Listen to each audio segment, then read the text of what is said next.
Welcome back to another episode of 40 Facts About the 40K Universe. I am your host, Gershwin, and you are watching One Mind Syndicate. Today we continue talking about Nurgle, as we get into one of the origins of his favorite methods of spreading his plagues. It's called the Destroyer Hive.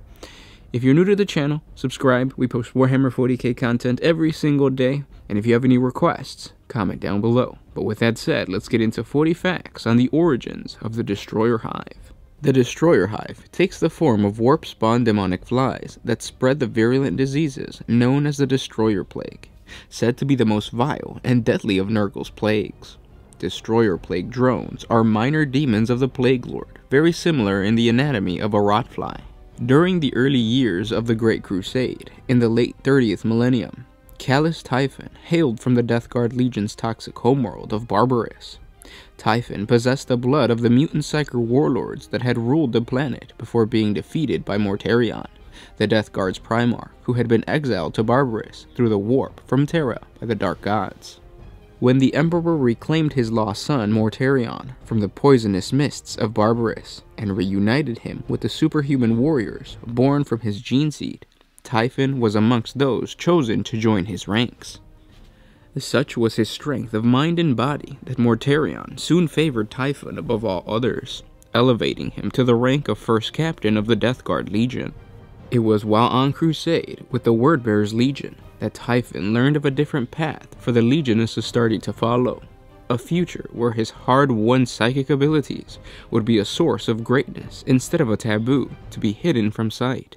The foremost chaplain of the Wordbearers, Erebus, inducted Typhon into the secrets of the Seven-Pillared Lodge, one of the warrior lodges that had begun to spread throughout the Space Marine legions in the later days of the Great Crusade. It was during this time that Typhon caught a glimpse of what the Space Marines could truly become if they shrugged off the yoke of the Emperor's ambition.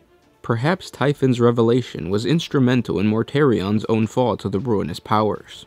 Perhaps Mortarion would have walked a dark path on his own. Either way, the troubled Death Guard Primarch saw a worthy master in Horus, whereas in the Emperor, he saw only a self-serving and pompous pretender who had stolen Mortarion's hard-won kingship in a single day. As the heresy that Horus initiated slowly but surely escalated into a galactic civil war, Mortarion ordered his fleet to head for Terra with all haste, intending for the Death Guard to join the other traitor legions in the destruction of the false Emperor. By this point, Typhon served one master alone, and it was not his Primarch. Typhon had seen to it that the fleet's navigators were killed to a man, but reassured Mortarion that the warp gift he possessed would see them through this journey in the Immaterium safe and sound. Though he hated the concept of relying on witchery, Mortarion was left with little choice. The Death Guard fleet made transition into the warp, and in the process damned themselves to an eternity of war as the puppets of a foul and ancient god. In leading the Death Guard into the warp, Typhon had delivered them into the clutches of their new master, Nurgle, the Lord of Decay. The strange tides of the Immaterium are notoriously fickle, and during their voyage, the entire fleet was becalmed. As their warship lingered, directionless and without hope, the clawing influence of Father Nurgle began to take hold.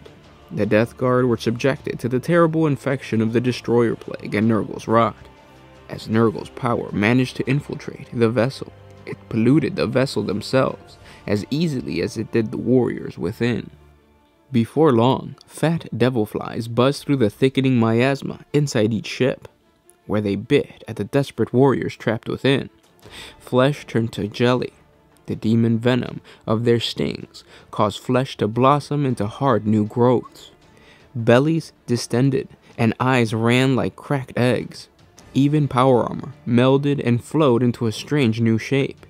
Here the superhuman resilience of the Death Guard proved their enemy, for they could not simply die. Instead, they were slowly, sickeningly transformed into Plague Marines, their souls claimed by Nurgle in exchange for a permanent release from their pain. Typhon, having orchestrated this grand corruption, was rewarded most of all. Swelling in size, his skin and armor became one. Great funnels of pestilent bone bursted from his body. Into these poured thousands of Nurgle's demon flies, gnawing him from the inside out until his rotten shell teemed and heaved with squirming life. Typhon became a great hollowed colony of disease-carrying insects. The bone funnels that sprouted from his back coughed black decay as Nurgle's servants regurgitated the psychic energies pulsing through what was left of his herald's body. Typhus, host of the Destroyer Hive, had been born, most blessed and most cursed of all his repugnant kin. Since that bygone era, Typhus has visited 100,000 diseases upon the Imperium of Man. The Destroyer Plague is without a doubt the most virulent of all, though fortunately, its vectors of demonic insects means that it is limited to be used when infecting entire star systems.